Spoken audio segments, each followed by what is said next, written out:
Amén. Amén. Vamos ahora a leer la palabra del Señor, el Salmo 32, en el que vamos a estar pues meditando esta tarde. Salmo 32.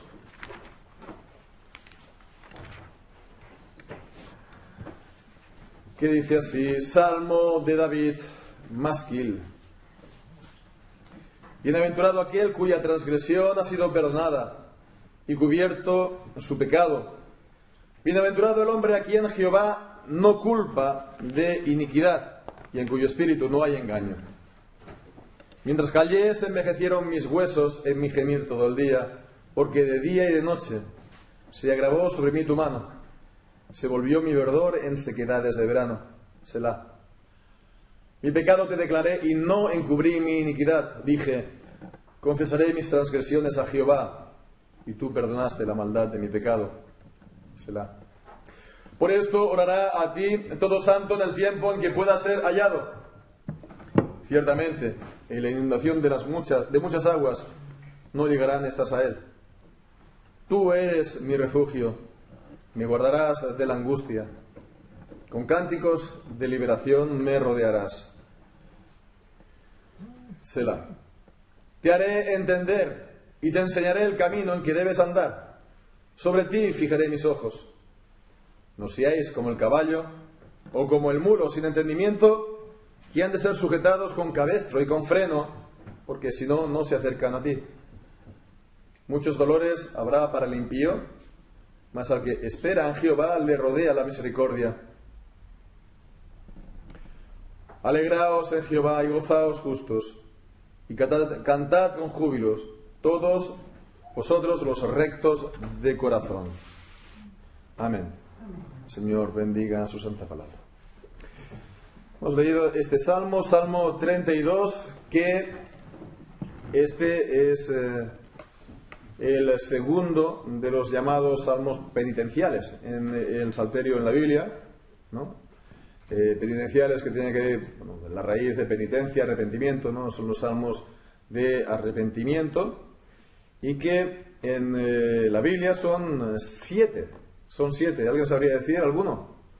¿O todos? Así de carrerilla, ¿o qué o no? El 51 es el más normal, sí, el que todo el mundo conoce y sabe.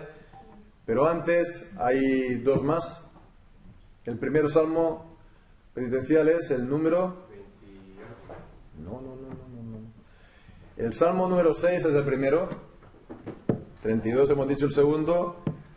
38, 51, 102, 130 y 143. Total son 7, ¿no? Número redondo.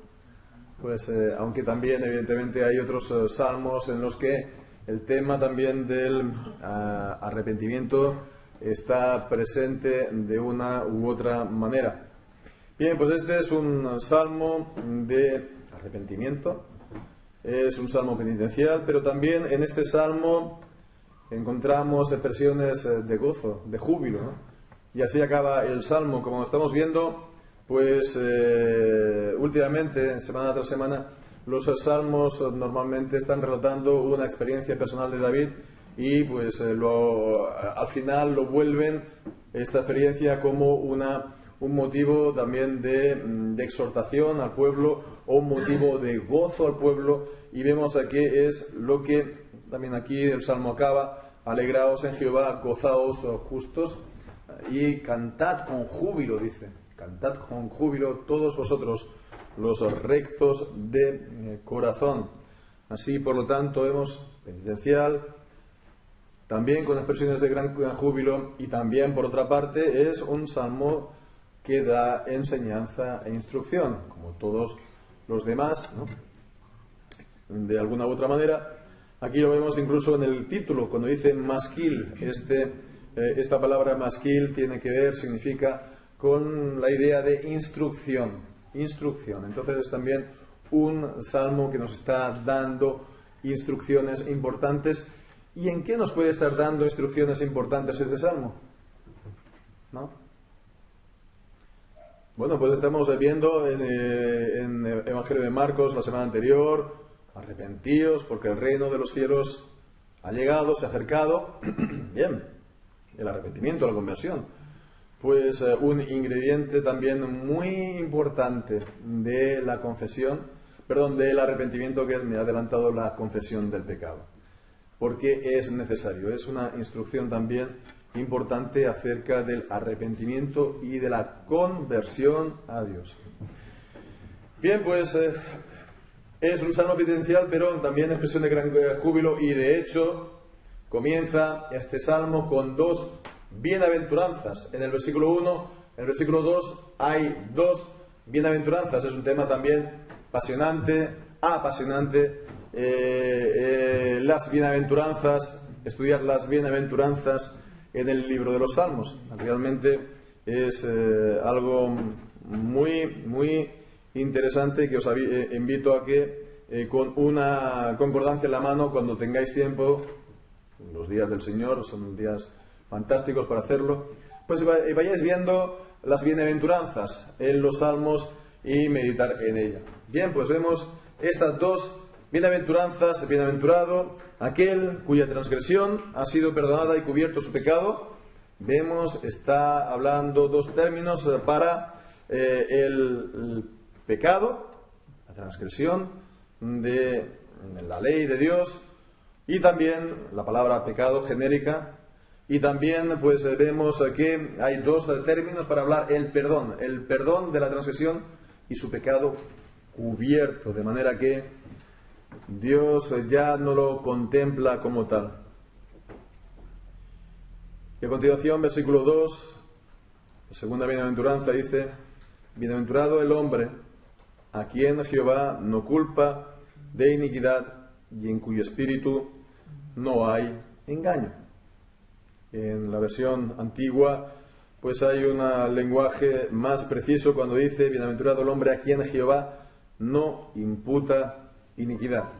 No imputa iniquidad, es decir, no le hace, no le considera, no le culpa el pecado que él ha cometido, no le declara culpable del pecado que él ha cometido, de su iniquidad, de la maldad de este pecado. Él no lo considera de esta manera. Vemos estas dos bienaventuranzas, que habla del perdón de Dios, que hablan, por lo tanto, en el fondo, de la salvación. ¿A quién el Señor perdona de esta manera? ¿A quién que salva? Aquel que salva, ¿verdad? El perdón de Dios de los pecados es un perdón que Dios da a aquel que, vamos a ver, justifica en Jesucristo. Por lo tanto, vemos, por esto es una bienaventuranza, porque tiene que ver con la salvación. No, el Señor no está perdonando temporalmente, condicionalmente, por saber si, como si esté el perdonado, digamos, en un estado de probación, a prueba, para ver si le voy a perdonar ahora, pero le voy a confirmar el perdón más tarde, si él pues se demuestra fiel. No es un perdón, digamos, condicional, no es un perdón provisional, no es un perdón a prueba, es un perdón pleno que comporta la salvación. Por eso se habla de bienaventuranza. Comporta la salvación, comporta la vida eterna, comporta pues el no ser condenado por el pecado, por la culpa y la maldad del pecado, sino recibir la salvación de Dios. Bien, por lo tanto, ¿para quién es esta bienaventuranza en la Biblia? En el Evangelio, según Mateo, tenemos las bienaventuranzas, y las bienaventuranzas, vemos, tienen unos destinatarios. Las bienaventuranzas de la salvación de Dios son para todo ser humano, son para todos los hombres.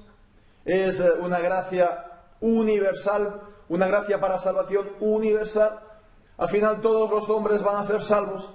Al final todos los hombres van a recibir este perdón de Dios, porque como ayer escuchaba en una emisora de radio, todos los hombres sin distinción son hijos de Dios. Bueno, una emisora pues que era religiosa, no era una emisora secular. ¿Es esto el significado de esta bienaventuranza? ¿Es el significado de la palabra de Dios? Pues no. Tiene este destinatario. La bienaventuranza es aquel a quien Dios perdona, y versículo 2, la segunda mitad dice, en cuyo espíritu no hay engaño. La bienaventuranza es para aquel en cuyo espíritu no hay engaño. ¿Engaño para quién?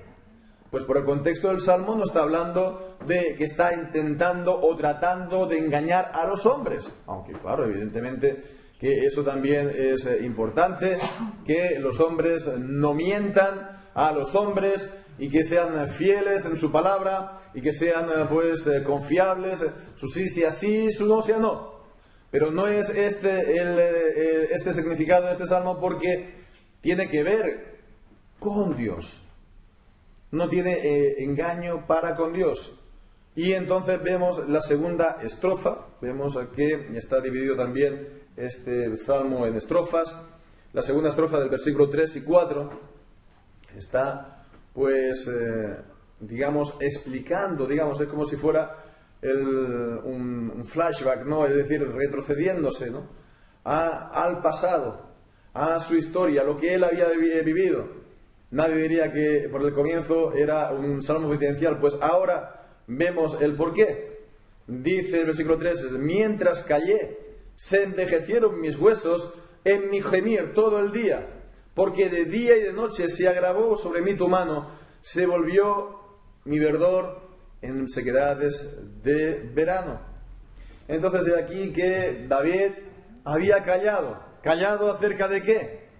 Acerca de su propio pecado. Y seguramente pues David había escrito este salmo después de su pecado con Betsabé, no inmediatamente después, habría pasado cierto tiempo, no se sabe cuánto, pero lo suficiente para que se envejecieran sus huesos, para que él estuviera gimiendo todo el día, para que el peso de la conciencia pues le estuviera completamente agobiando. Podemos ver incluso en lo que dice el versículo 3 la idea de la enfermedad física. Se envejecieron mis huesos en mi gimir todo el día, se agravó sobre mí tu mano. Envejecer los huesos, ¿no? Ciertamente se ve ahí la idea de la enfermedad física, del debilitamiento progresivo que de continuar pues lo puede llevar a uno pues al sepulcro, a la tumba. Pero no era solamente digamos la conciencia que le está acusando de continuo, sino que es el Señor mismo. De día y de noche se agravó sobre mí tu mano. Es decir, que durante el día te viene una y otra vez el pensamiento de lo que uno ha hecho, y que uno se mete en la cama y pues le vuelve una y otra vez, y entonces no le deja ni siquiera descansar, ni siquiera dormir, ni siquiera tener paz, ni de día ni de noche, como pues alguien que te está atacando continuamente, hasta que te estás pues secando pues de no dormir, de la pena, de la tristeza, de manera que pues estás ya a punto de perecer. Se volvió mi verdor en sequedades de verano. Su fuerza, su vigor, sus ganas de vivir, su alegría, todo esto pues se estaba marchitando y pues estaba a punto de perecer. Bien, pues entonces vemos que el pecado trae consecuencias, no solamente las consecuencias que trae en los demás, en nuestras relaciones, sino sobre todo, principalmente, en uno mismo. Siempre el pecado trae consecuencias para nosotros, no nos deja el pecado tal cual. Porque esto que estamos viendo y esto que estamos leyendo es lo mejor que nos puede pasar en el pecado. Esta es la consecuencia buena. Pero de una manera o de otra no nos va a dejar indiferentes, porque si no es esto, ¿qué será? Nos vamos a endurecer en ese pecado. Nos vamos a fortalecer en ese pecado.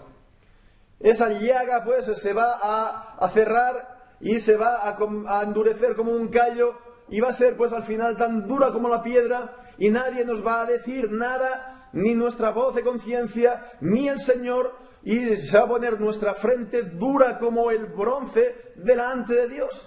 Así pues, esto que estamos viendo es una de las consecuencias, la positiva, pero una de dos: o el pecado nos va a traer esto y es lo positivo, o el pecado nos va a traer lo negativo, que es que no nos pase nada, que nos sintamos fuertes, que nos sintamos bien, que no pase nada. Entonces vemos, ese sería el problema. Gracias a Dios el Señor no le dejó, no le abandonó en sus fuerzas, digamos, no le abandonó al endurecimiento del corazón, sino que estuvo insistiendo, acosando, hasta que él se arrepintiese de verdad de este pecado. Y, como decíamos, la instrucción acerca del arrepentimiento, pues vemos un componente que es importante acerca del mismo. Dice: mi pecado te declaré y no encubrí mi iniquidad. Dije: confesaré mis transgresiones a Jehová, y tú perdonaste la maldad de mi pecado. Mi pecado te declaré y no encubrí mi iniquidad. Bien, pues vemos, en esto consiste lo que decíamos al principio. Aquel que, versículo 2, en cuyo espíritu no hay engaño. Aquel que no confiesa su pecado al Señor es aquel que, como si se pudiese, trata de engañar al Señor. El Señor lo sabe todo, pero es como aquel que lo intenta ocultar. Es como pues Adán cuando pecó en Edén y Eva, que se ocultaron de la presencia del Señor.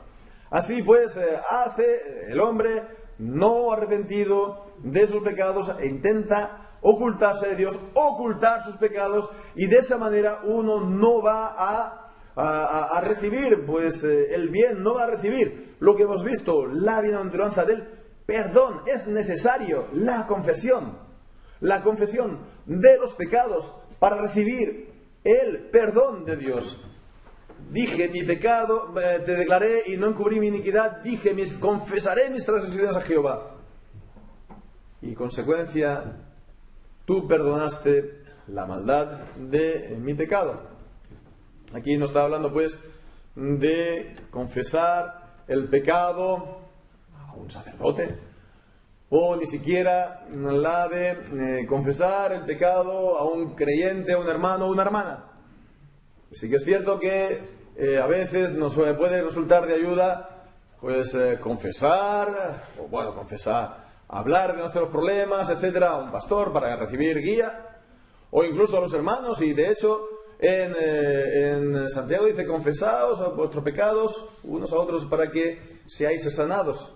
Confesaos los pecados y las faltas unos a otros. Bien, pero aquí dice de ir directamente a quien concede el perdón. Confesaré mis transgresiones a Jehová. Es bueno entonces hacerlo a los hermanos, pero al final, de quien tenemos que recibir el perdón es de Dios. A quien tenemos que al final de dirigirnos y a quien tenemos que confesar nuestros pecados para recibir el perdón no es a un hombre. El hombre no nos ha de dar por intermediario de Dios el perdón. Es Dios directamente que lo hace. Confesaré mis transgresiones a Jehová. a Dios, solo a Él directamente, y Él perdona la maldad del pecado. Tú perdonaste la maldad de mi pecado. Si no hay confesión, si se oculta el pecado, uno puede sentir pena por el pecado, uno puede incluso continuar con esa depresión, continuar con ese estado de abatimiento, continuar incluso con esa enfermedad física, espiritual, pero no hay perdón. No recibe el perdón porque realmente no se ha arrepentido en el sentido de confesar, declarar a Dios, como si fuera a alta voz, estar de acuerdo con Dios de que ese pecado era mal, era inicuo, era injusto, y declarar lo que uno lo había hecho y que pedir por consiguiente que Él tenga misericordia de él. Bien, pues vemos cómo continúa entonces este este salmo, versículos 6 y 7, cuando dice: por esto orará a ti todo santo en el tiempo en que pueda ser hallado. Literalmente dice en el tiempo del hallar. En el tiempo en que pueda ser hallado, ciertamente en la inundación de las muchas aguas no llegarán estas a él. Tú eres mi refugio, me guardarás de la angustia, con cánticos de liberación me rodearás. Y estas imágenes del versículo 6, en la inundación de las muchas aguas, son imágenes que también pues encontramos en la Biblia para hablar de la ira de Dios. En la inundación de las muchas aguas no llegarán estas a él. ¿Por qué? Porque de esta manera Dios es su refugio. Dios lo guardará entonces de la angustia. Dios lo librará de la ira, porque Él se ha refugiado en Dios. Fijémonos, incluso dice: con cánticos de liberación me rodearás, con cánticos que sean a Dios por motivo y en agradecimiento de su liberación, de la liberación del pecado y de la culpa y de las consecuencias del pecado, le rodeará. Bien, pues la siguiente estrofa, versículo 8 y 9, encontramos podemos decir también otra instrucción, que es que el Señor no tampoco simplemente perdona y ya está, y deja entonces al perdonado andar a su aire, ¿no?, en la vida, porque son palabras en boca de Dios. Dice: te haré entender y te enseñaré el camino en que debes andar. Sobre ti fijaré mis ojos. Por lo tanto, estamos viendo lo que comporta este perdón de Dios, de que hemos visto al principio. Comporta en que Dios se va a encargar de él, se va a encargar de su alma, lo va a guardar, lo va a preservar.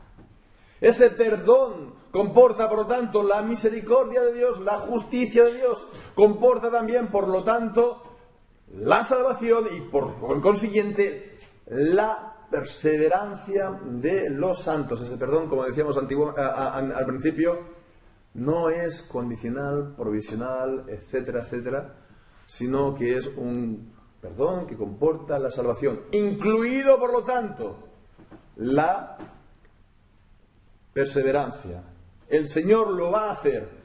Te haré entender, te enseñaré el camino, no solamente como algo exterior a ti, este es el camino, sino que Él va a grabar, conforme a las promesas de su pacto, su palabra en el corazón, para que la guardemos y para que estemos caminando en la voluntad de Dios.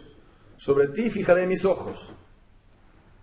No seáis como el caballo o el mulo sin entendimiento. Esta es una exhortación que se hace a que, no obstante, hemos de no quedarnos sin entendimiento, sin conocimiento de la voluntad de Dios, de la palabra de Dios, sino que hemos de tener entendimientos y acercarnos al Señor. ¿No? Se compara entonces con una bestia bruta, un animal, un mulo, ¿no? Que no tiene entendimiento. Y bien, pues ciertamente vemos en todo esto lo que también el apóstol Pedro dice en su primera carta que Cristo es el obispo, el pastor y el obispo de nuestras almas. Él es el obispo, Él es el pastor, Él es el quien nos supervisa. Él es quien nos guía en esta vida hasta que lleguemos a su casa, como nos dice el Salmo 23. La última estrofa, y con esto ya concluimos, es pues esta instrucción y también esta exhortación a la alabanza. Muchos dolores habrá para el impío, mas al que espera en Jehová le rodea la misericordia. Muchos dolores hay para el impío, para aquel que no se ha arrepentido, que no ha confesado su pecado. Hay muchos dolores reservados, preparados por Dios en esta vida y aún en la eternidad. Muchos dolores habrá para el impío, pero aquel que espera en Jehová, y vemos entonces de qué manera pues se espera en toda esta dinámica que hemos visto de la confesión, del perdón y de la vida, avanzar en la vida pues cumpliendo la voluntad de Dios. Al que espera en Jehová, de esta manera, le rodea la misericordia. Fijaos cómo aquí en el versículo 7 dice, con cánticos de liberación me rodearás. Y aquí en el versículo 10 dice, mas al que espera en Jehová le rodea la misericordia. Le rodea, el Señor le ciñe de alegría, el Señor le rodea, de manera que está seguro, protegido. Fijémonos qué imágenes más maravillosas de cánticos de liberación y de su misericordia y gracia. Así pues, alegrémonos y gocémonos los justos, cantemos con júbilo todos los rectos de corazón, los que hayamos de esta manera confesado nuestros pecados a Dios y recibido, por lo tanto, ese perdón misericordioso de Dios, que consiste en no imputarnos nuestros pecados, sino imputarnos la justicia de Cristo, porque nuestros pecados fueron imputados a Cristo cuando Él los clavó en la cruz, obteniendo por tanto de esta manera el perdón del Padre para nuestros pecados. Él fue hecho pecado para que nosotros seamos hechos justicia de Dios en Él.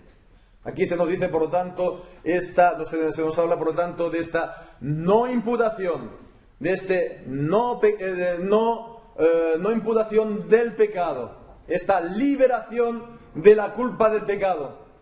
Pero la base y el fundamento de todo esto sigue siempre siendo la obra perfecta de nuestro Señor Jesucristo, en su nacimiento, en su vida de perfecta obediencia, en su bautismo, en su ministerio, en su obediencia hasta la muerte y muerte de cruz, pero también en su resurrección, en su ascensión a los cielos, y esperamos en Él, en Jehová, en el Señor, esperamos en su venida para reunirnos con Él, porque Él es nuestro Salvador perfecto. De Él recibimos, por lo tanto, el perdón, la misericordia y la gracia del Señor. Por lo tanto, la gloria siempre a nuestro Señor Jesucristo, juntamente con el Padre y con el Espíritu Santo. Amén. El Señor bendiga su santa palabra. Amén.